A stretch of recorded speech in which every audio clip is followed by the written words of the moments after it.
Bonsoir Philippe. Bonsoir. Christiane Taubira annonce qu'elle se soumettra aux résultats de la primaire populaire. Eh oui, l'ancienne garde des Sceaux a d'ailleurs appelé Jean-Luc Mélenchon et Yannick Jadot à faire comme elle, se soumettre au peuple. Enfin, au peuple inscrit à la primaire populaire, entendons-nous bien. C'est-à-dire environ 300 000 signataires. Hein. Pas de quoi en faire une grève de la faim. Ah si 12 militants ont entamé une grève de la faim il y a quelques jours pour convaincre justement Jadot et Mélenchon de participer à cette primaire. Bon alors, pour les deux candidats, c'est toujours...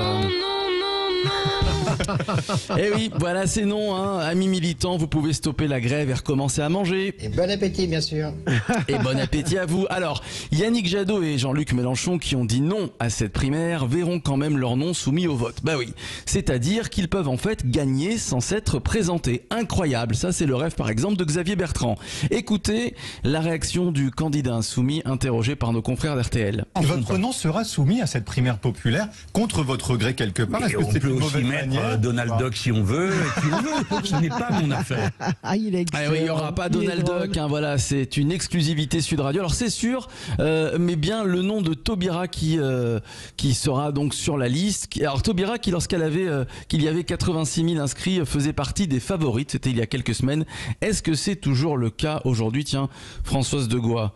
Alors je vous coupe, est-ce qu'elle aurait une légitimité dans le rolling d'IFOP Christiane Taubira? Oui, mais je pense que cette primaire est taillée sur mesure pour elle, et je pense que c'est aussi pour ça que Anne Hidalgo n'y participe pas. Je comprends pas bien. Là, ils m'ont perdu. Là, je pense que j'arrivais à suivre encore jusqu'à il y a 2-3 jours. Et là, Anne qui refuse d'aller à la primaire parce que les autres n'y vont pas. Finalement, Christiane Taubira qui y va.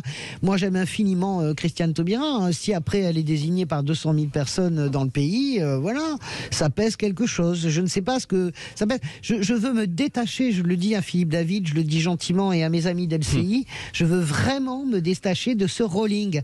Toutes les présidentielles, toutes les élections, nous avons la tête prise par les rollings tous les jours. Je me fous de ce rolling, de savoir si elle est à 3,5, ça ne m'intéresse pas. Ça s'appelle de la démocratie sondagière. On va tous pleurer le soir du premier tour parce qu'il n'y a rien qui correspondra à ce rolling qui nous aura empoisonné la tête matin, midi et soir, tous les jours à 17h. Donc c'est super, je suis très heureuse que vous ayez cet outil, que nous l'ayons, mais pardonnez-moi de ne pas l'utiliser. Je m'en fous donc pour répondre à votre question. Philippe, ce qui elle est à 3,5% ou à 15%, je m'en tape. Bon, alors, l'élève de Gouin n'a pas tout compris à cette primaire populaire. L'élève Bilger, est-ce qu'il a compris un petit peu plus que l'élève de Gouin? On lui met 3 sur 20. Oui, voilà, 3 sur 20. Philippe. Pour une fois, j'ai deux contradictions avec François. Rarement. D'abord, moi, je suis très intéressé par le rolling tous les jours. Deuxième élément, elle adore Christiane Taubira. Moi, elle me sort, dès que j'entends parler d'elle, je tire ma contradiction. Je ne la supporte pas. Quelle référence. Allez, un dernier mot, s'il vous plaît. Un dernier mot pour vous dire qu'une nouvelle application pour smartphone a vu le jour. Ça s'appelle Élysée, ELYZ2, une appli pour inciter les jeunes à voter. Alors, je vous explique rapidement le principe. Qui c'est qui est derrière? C'est comme une application de rencontre. Élise, c'est un petit peu le Tinder des élections. Ah oui. Ah oui. Sur Tinder, on cherche une femme ou un homme qui nous correspond, qui est compatible.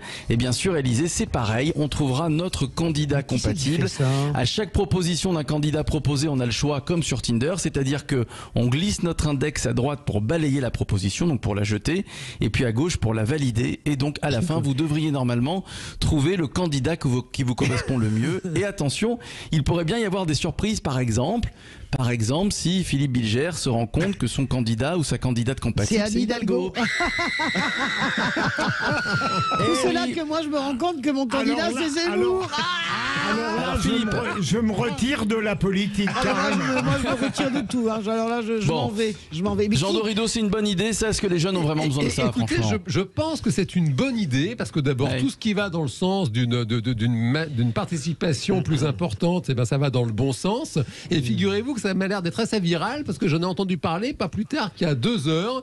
Effectivement, un jeune qui me dit: ah ouais, c'est super sympa, Élysée, parce que voilà, on voit effectivement quel est le candidat qui nous convient le mieux. Qui a créé cette appli? Qui a créé cette appli? Ce sont deux jeunes, voilà, qui eux-mêmes ne s'intéressaient pas trop à la politique ces derniers mois, qui se sont dit tiens, il faut. On va pas apprendre qu'ils sont de la République en marche, de plus de loin par hasard. Philippe, c'est uniquement la nuit parce que Tinder is the night. Oh, mais quel talent! Alors là, Oh non mais là. Philippe Bilger dans une forme olympique. Le nom d'ineptie le lundi que je peux dire. Si c'était que le lundi. On embrasse Frank Sinatra, parce que je sais qu'il nous écoute de là où il est. Il aime beaucoup les voix. Scott Fitzgerald. C'est un véritable cirque ce Tinder. C'est ça, oui. Cirque Tinder, vous avez vu? Très bon. Pas mal. Philippe Bravo Philippe David. vous Bah avez dis vu donc, je vous remercie alors vraiment, ça m'accable. Écoutez, là quand même, vous la flattez drôlement. Hein. Merci beaucoup Philippe Rossi, vous avez compris, là il faut mettre du calembour à l'appel dans les jours qui viennent. Voilà, pour c'est être ça. au niveau de Françoise Degois, Philippe Bilger et Jean Dorido. Et du rolling surtout. Oui, du rolling. C'est-à-dire que justement, à force d'entendre parler de rolling, je finis par être complètement stone. Il fallait quand même la faire. Pardon. Et you can get no satisfaction, c'est bien ça. Vous cacher, exactement. Rolling at the river. Est-ce qu'on peut se mettre un petit Tina Turner, s'il vous plaît? Merci beaucoup. Mais ça, c'est pas Tina Turner, c'est une reprise. Non, mais elle a repris Creedence Clearwater. Peut-être, mais c'est elle qui commence. Il y a de la culture musique, attention. Avec Ike, c'est ça qu'elle chante au début. Il est 17h57. A dit merci beaucoup Philippe Rossi. Ils sont dissipés aujourd'hui. Je vais sortir la règle et taper sur les doigts. Là. Je croyais que vous aviez le martinet. C'était bizarre parce que vous aviez un petit air grillard. Non, le martinet c'est Philippe Bilger, vous le savez. Ah, ça va être jouissif. À 18h30, notre grand débat. Emmanuel Macron a-t-il créé une France orange mécanique comme le dit Ciotti? C'est très modéré les sondages sur Twitter. 93,7% à dire oui. Vous voulez réagir? Le 0826 300 300 et les réseaux sociaux.